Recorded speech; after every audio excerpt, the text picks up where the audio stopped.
ちは。スピリチュアルで夢実現を提唱するスピリアルアカデミーザガイアハウスオーストラリアの開運先生術師新海真希です。今日もオーストラリアシドニーからお届けします。今日のテーマは2025年7月の25日という特別な日。この日はもちろん獅子座の新月なんですが、他にも魅力的なアスペクト、天体の移動がある特別な日ですので、ちょっとこのあたりを説明していきたいと思います。そしていつものようにこちらの動画にたどり着いていただいて本当にありがとうございます。チャンネル登録していただいている方、いつもコメントなどをくださる方、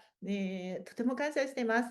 見ていただいているだけでも本当に感謝をしております。これからもいろんな動画を上げていきますので、まだの方はぜひチャンネル登録をお願いします。そして個人セッション、どうすれば申し込めますかということをよく聞いていただけるんですけれども、オンラインで世界中から今 YouTube きっかけにたくさんの方とのご縁をいただいております。公式 LINE、ね、登録無料でしていただけますので、もしわからないことがあれば、まず公式 LINE からメッセージを送っていただいても結構ですし、こちらについているノート、毎回ノートやアメブロなどをしておりますけれども、開けていただくと、そのいつもの記事の、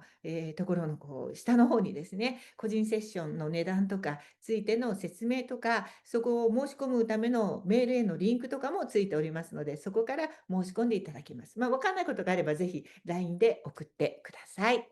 ということで、今回ですね、7月の25日のお話。まず、獅子座の新月なんですが、この日はぴったりとオーブ0度で、冥王星水亀座とオポジションを取るという特別な新月です。そしてしかもですね、この日にパンドラという小惑星が乙女座へ移動します。このエネルギーがどちらも同じ方向を向いているアスペクトなので、スパークルするんですね。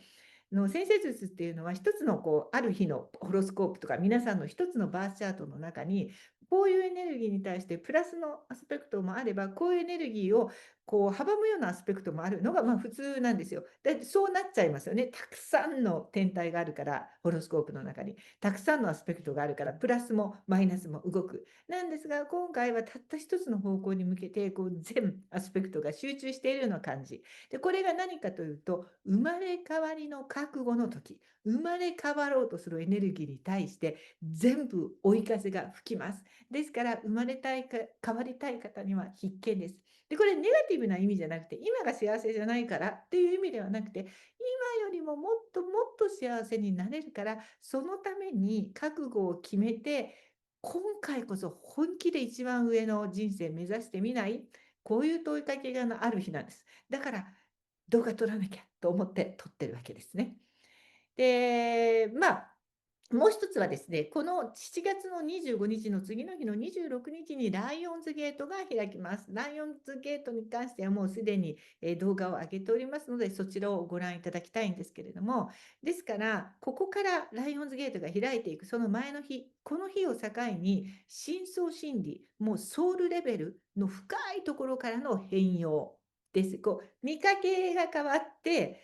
メイクして綺麗になるとかいうことではなくて、もう根本的に内面から全部体質から変わっていくっていう感じ。そこへの真剣になる人が増えていくんです。そうするとですよ、真剣になる人が増えていくと、本当に変わっていく人が増えていくと、やっぱりそこに行かない人は、今度は今までは、いいやと思ってたのに、置いてかれたような気持ちになったり、焦りが出たりしますよね。ですからやっぱりそうならないためにも、あなたも変容の方向に向かって歩き出しませんかというお誘いの、動画でもあります。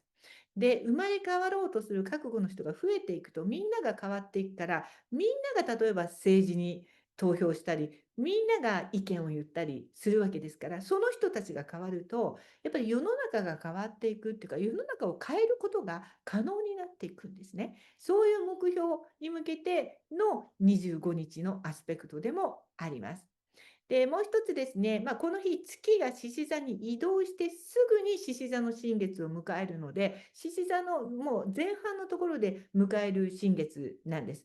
で、これは獅子座の前半の5度までの場所っていうのは、同じ獅子座の30度ある場所でも、どの場所によって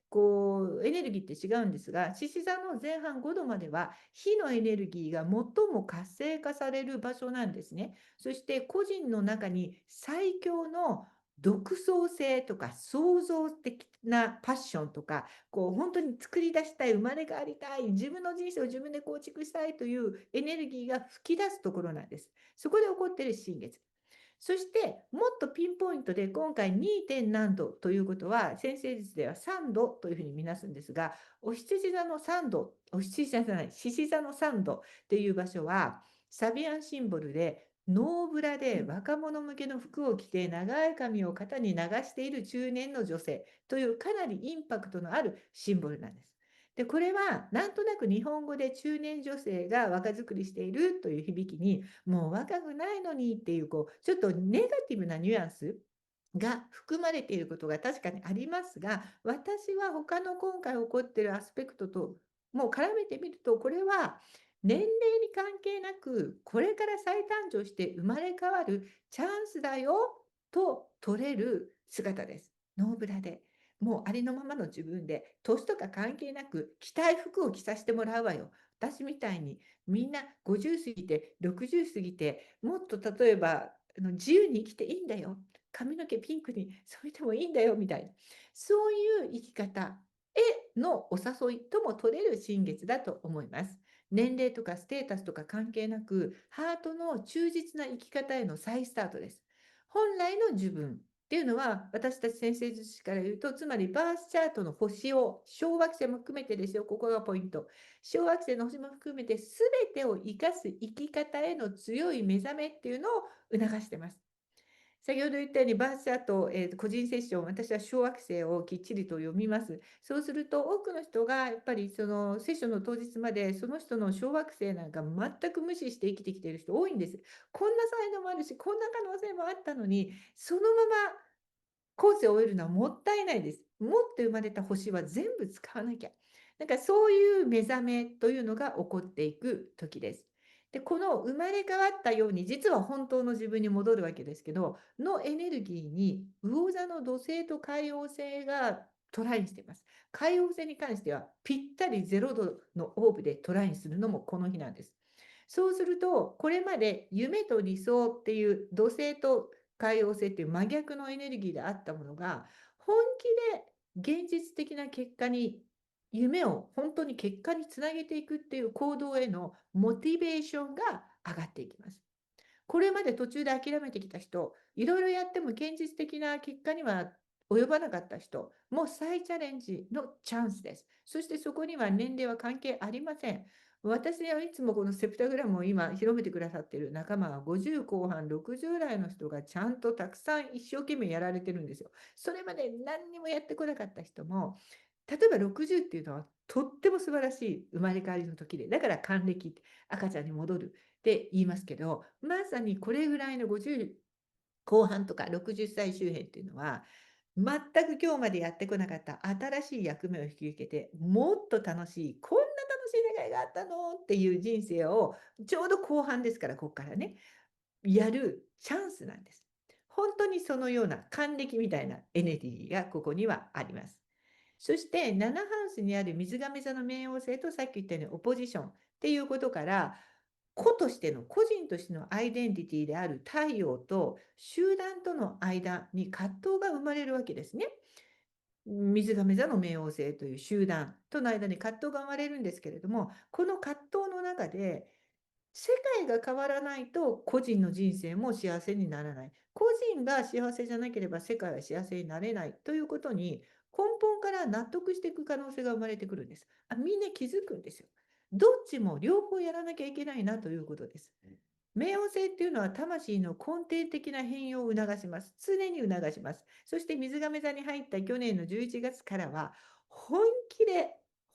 で改革を目指しているわけです。個人と社会と世界っていうこの葛藤の中で政治的な大きな権力から個人が解放されていって、個人が政治を操ったり個人が政治を決めれる、決めれるわけですよ、本当は。皆さんがこう投票していって選んだ人がやるわけですが、だけど今のところはそれはこう辻褄があったようにはなっていないわけです。マニフェストは守られなかったり、ね、いろんなことが起こります。がっかり皆さんもしていったりっていうことはあると思いますけど、それをもうしょうがないなじゃなくて、皆さんが変わることによって政治も変わっていく、社会も変わっていくってことが起こっていくと。そうすると過剰なコントロールとか、権力からの、それから逆に過剰な依存して何とかやってもらおうよじゃなくて、私たちが変えなきゃいけないんだなっていう根本的な解放に向けての動きは高まっていく。つまり、レボリューションですね。への動きは高まっていく。いわゆる生まれ変わりの覚悟が世界中のあちこちでポコポコ生まれていくということが起こっているかもしれません。だから、例えば、もうこれまで人事だし、どうせ変わんなかった、変わらないよねって言ってたような人たちが、僕が変えようと思って政治に興味を持ち出したりとか、自分の力で変えられないかみたいな、その年齢関係なく若い人も、もう年は上の人も、もう一度やる気になって、なんか世界を変えようとする選手たちが生まれていくっていうアスペクトでもあります。で、私のクライアントさん、生徒さんたちも今、この覚醒が起こっている人が本当に多いです。私の、ライフワーク、一番こう、中心に提供しているのは、セプタグラムソウルジャーニーコーチング講座という、レジスターもして、日本でも商標登録もされている、私が開発した新しい時代のコーチング講座と、幸せ革命、マニフェステーション実現プロジェクトっていう、この2本柱なんですけれども、ここに参加していってくださっている皆さんが、いい意味で今まで自分で信じてきた自分像がどんどん崩壊していってます。最も理想的な形で。私ってこういう人よねってこう思っていたものがどんどん書き換わっていく。そうじゃないかもしれないっていうポジティブな方に。なんかほとんどの人はこうなりたいなっていう理想を持ちながらも50、60、70になっていって、どこかでなりたいな、でも潜在的に無理だろうなという自分像を育ててしまっていて、そのまま人生が終わっていきそうな人たちが、私はもっと幸せになれる権利がある。なんかすごい可能性があるのに60まで使ってないんじゃないのっていう。私という人はもっと違う人かもしれないっていう新しい自分像、新しいアイデンティティを構築していっているという人が本当に増えています。今まで潜在的な可能性でしかなかったものが次々と現実的に表面化して見える形に人生に反映されていくんですね。だからやってみたらあれできちゃう。あれ私こんなことできると思ってなかったけど、マキさんたくさんの人が集まってきた。このクラスやったらちゃんと集客できた。こんなことが自分ができる人だというふうに思ってなかったけれども。で、実はこのプロジェクト内では心理学のアプローチを多用してるんですけど、心理学、用語でもあるリフレーミングワークっていうものがまさにそれなんですね。自分で決めてしまった自分像のフレームの中に自画像を入れているから、後世で叶うはずのなかったゴールっていうものをもう叶わないまま終えてしまいそうになっているのを、もう一度別のフレームを使うことで、そのフレームの中では全てが可能になっていくんです。で、これが皆さん今できるタイミングですから、ぜひやってみてほしい。このタイミングでのね、パンドラの乙女座入りっていうのも大きな動きです。パンドラはこの日に乙女座に入り、10月の16日にまで乙女座にステイします。小惑星が大事、いつも言っている通り、これが本当に大事なんです。パンドラっていうのはギリシャ神話に登場する皆さんも聞いたことがある例の箱を開けちゃった女性です。これによって世界に葛藤、災いがもたらされたと言われてますけど、実はその箱の最後には希望が入っていたというこのお話ですね。つまり開けた箱を最後までやり遂げることの大切さっていうのを示してくれるのがこの天体なんです。無意識の扉、潜在意識に眠っていた可能性。これちょっと興味を持ってちらっと調べてみるとか、ネット検索してみるとか、ちょっと面白そうだからちらっとだけ習ってみるとかいうことを皆さんやっているかもしれないけど、それだとパンドラの箱と同じで、上の方にあったものだけを取り出して、最も危険な箱の開き方なんです。始めたことは最後まで希望を取り出すまでやり通すような覚悟。だから本気の覚悟が必要な時ということなんです。最後まで箱の底まで取り出せるまで諦めずに、現実的なプロセスを一つずつ取り出して全うしていく。これができると根本的な変容になり、生まれ変わりっていうものへの覚悟がもたらされていきます。ここにいる方は多分スピリチュアリティの大切さにちゃんと気づいて目を向けているから検索してこういうところにたどり着いていると思うんですね。ですから次のステップとして根本的な生まれ変わりへの覚悟を持ってこれからこう関わっていくものに対して現実逃避でも理想の世界でもなくちらっと箱を開けるのでもなくしっかり開けて最後の希望まで取り出す。こういう意識を持って特に乙女座のパンドラっていうのは、あなたの人生の秩序を整えるための新たな視点の始まりっていうものを促しています。獅子座の新月のドラマティックな自己変革に対して、パンドラが乙女座に入ることで同じ方向、変わりたい、ちょっと興味があるけど、ちらっと箱を見てみるだけではなくて、現実に何を整え直す必要があるのかにコミットして、実際に行動、健康、日常、のリズム、仕事のリズムっていうものを浄化して、具現化していくという工程を始めていく時なんです。ですからいつもお話ししている、このプロジェクトでもやっている周波数潜在意識夢のオーダーフォームの3点セット。この3つさえ夢実現する人と同じレベルに達した時には何をやってもサクサクと物事が動き始めて、どんな理想も確実に叶えていくことが可能です。こういうリフレーミングをしてほしい。今までのあなたがそれが無理でも、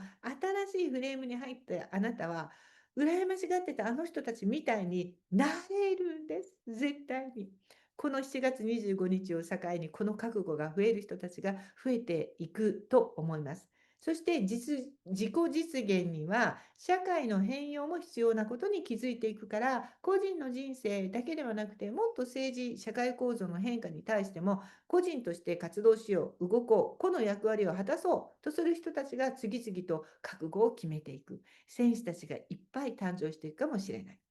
私自身は特に日本の皆様に私のその使命はね今回のテーマそのものである年齢とか経験に関係なくこの喜びを諦めず最後の瞬間まで楽しもうとする人生しかもかつそれがそのあなたが楽しんでやっていることが社会貢献につながるというそういう人生の再誕生が50過ぎ60過ぎ70過ぎても可能であるっていうことを伝える。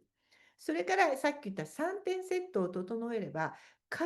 ずこれまでの人生がどうであれ、あなたが悪いわけじゃなくて、この3つを整えてなかっただけだから、これからの人生は喜びにあふれたものに完全に変えることができる、その可能性がある。この2つのことをできるだけ多くの人に、特に日本の方に知っていただきたい。なぜなら日本の人は年に縛られている人が非常に多いから。50過ぎたって60過ぎたって好きな格好していいんです。好きなことやっていいし、新しく始めていいんです。なので、これが私、伝えることが人生の喜びだし、これを提供することがお仕事になっているし、それは社会貢献につながる役目だと感じて頑張ってます。なので、こういう YouTube を始めて、少しでも多くの人に伝えたいなと、そしてつながれたらなと思って始めています。これをやってると世界中の同志たちの出会いがどんどん増えていってるんです。この、きっかけでセプタグラムも日本の方もたくさん参加してくださってますし、このつながりを大切にしています。もうピンとくる方はぜひこれらのメソッドを一緒に伝える仲間にもぜひなっていただきたいと思います。本当にたくさんの方、ウェルカムでございます。で、もちろんですね、そのさっき言ったようなコーチング講座やプロジェクトっていうところは、お金が発生する講座だから。で、やっぱりその真剣にやるというエネルギーのために、ちゃんとみっちりと講師と講座つながってとか、サロンやプロジェクトの中でずっとつながりながらっていうことができるのがやっぱりそういうののいいところだから、やっぱり効率もよく変容はしていきますが、まだそこに準備じゃない、まだ資金がっていう人もいると思うんですね。で、それはインスタグラムの方で、ずっとリールをこのマニフェステーション術の中でお話ししていることを、こうピックアップしてはリールにして、ダーッと出しているんです、これまでも。ですから、それは無料で見れるので、まずそれをよかったら、過去のものも見ていって、それをつなぎ合わせていくと、今のその3点セットがうまく整っていくに十分な情報はそこに出してますので、よかったらそこからも情報をゲットして、ぜひこの25日を境に変化していくエネルギーを持ってみてください。ということで、最後にでは今度はセプタグラムの、これはコーチング講座も大事ですけど、リーディングができる宇宙からいただいた65枚のカードですね。で、今見ている皆さんに何か宇宙から皆さんに共通のメッセージを一つお話したいと思います。1枚で。トーラスのカードが出ました。これおひつ、お牛座のマークでもあるんですけれども、ここに書いてあるクリスタル。これはマザーアースが私たちに与えてくれた恩恵を十分に活用していくことが皆さんの周波数を上げる、ラッキー運を高める、開運を高めるチャンスになるよということです。私自身もクリスタルショップを経営しているので宣伝見たくなりますが、これはクリスタルに限ったことじゃなくてハーブとか、やっぱりマザーアースから私たちに与えられている恩恵ですね。自然界からいただくもの。それは全部実は私たち人間を支えたり、エネルギーを浄化したり、癒したりするために母なる大地が与えてくれたものなんですよ。ですから、そんなものにも目を向けてみるっていうことも大切ですよというふうに受け取っていただければと思います。私ももうずっとこのマカバ水晶とともに何十年も生きていて、もう、ね、欠けたりもしてます。傷もいってます。だってもうずっと持ってるから、毎日。でもなんかこれがね、やっぱりこのクリスタルを通して自分の内側につながることもが可能なんです。だって同じマザーアースから生まれたものだから、私たちは兄弟みたいなものなので、なのでこういう自分のバディ、いつも横にいてくれる存在としてのクリスタルとかね、ハーブとかアロマとかそういうものがあると、それだけでも安心するし、自信を持つこともできると思います。ということで、また皆さんとどこかでお話ししたりつながったりできるのを楽しみにしております。インスタグラムの方もね、開運